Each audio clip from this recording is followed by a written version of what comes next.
j'ai l'impression d'être l'arrière-grand-mère et on me traite avec beaucoup de gentillesse et de respect. Et moi, je les aime de tout mon cœur. Et tout ce que je peux faire pour eux, je le fais. Tous les matins, je me dis, quel bonheur d'être ici.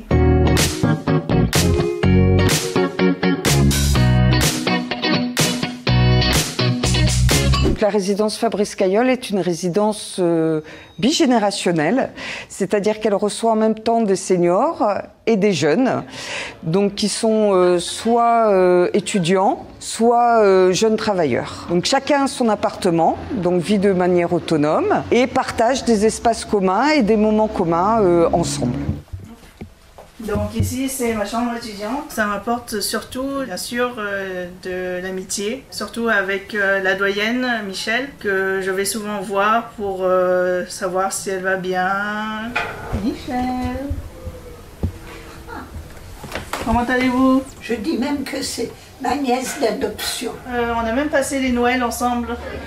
Vous savez, la première année, il y avait un... Alors pour les personnes âgées, ce sont des personnes qui ont plus de 60 ans, qui sont à la retraite et qui ont un degré d'autonomie, ce qu'on appelle le GIR 5-6, c'est-à-dire le degré d'autonomie maximum quand ils rentrent dans la résidence. Bien évidemment, ils sont pour la plupart aux minima sociaux. Je suis bien ici parce que le quartier, je le connais bien. Je suis seule et donc je voulais vivre dans un quartier où je suis en sécurité. Au départ, je vivais dans un studio et je voulais ma chambre. Mais dans le privé, quand on est seul, les loyers, c'est très dur. Voilà. Et j'ai eu l'opportunité de trouver cet appartement. Je suis très contente, je suis bien. Pour les étudiants, ils ont un bail renouvelable chaque année. Ils ont le droit de rester dans la résidence jusqu'à 30 ans révolus ou jusqu'à la fin de leurs études.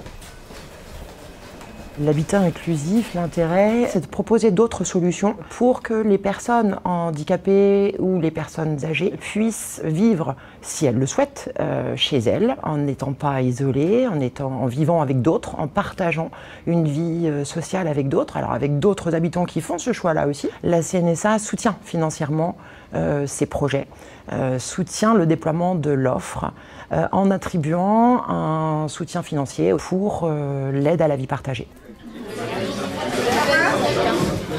Cayol, c'est une résidence particulière. C'est pour ça que vous êtes venus. C'est une résidence où il y a une façon de fonctionner qui est basée sur la solidarité, l'entraide, le respect de la personne. On essaye un petit peu de lutter contre la violence du monde extérieur pour se créer un univers à nous. C'est-à-dire qu'on a un repas institutionnalisé, c'est le mercredi. Et en fin de compte, après, on a des repas qui sont spontanés. C'est le plaisir de partager un moment. Quand on en a envie, il n'y a rien d'obligatoire. Généralement, quand on emménage seul, au début, c'est toujours très dur de se faire à manger. Il y a toujours ce petit moment de déprime où on se rend compte qu'on mange tout seul. Donc c'est bien le midi de descendre et de retrouver des gens et de manger tous ensemble. Je suis un média, je temporise, je crée, j'accueille. Je suis celle qui permet aujourd'hui que le système fonctionne. J'ai très envie que ça fonctionne pour que ce modèle puisse être reproduit. Cayol restera une expérience pour eux. Ils n'oublieront pas, j'en suis persuadée.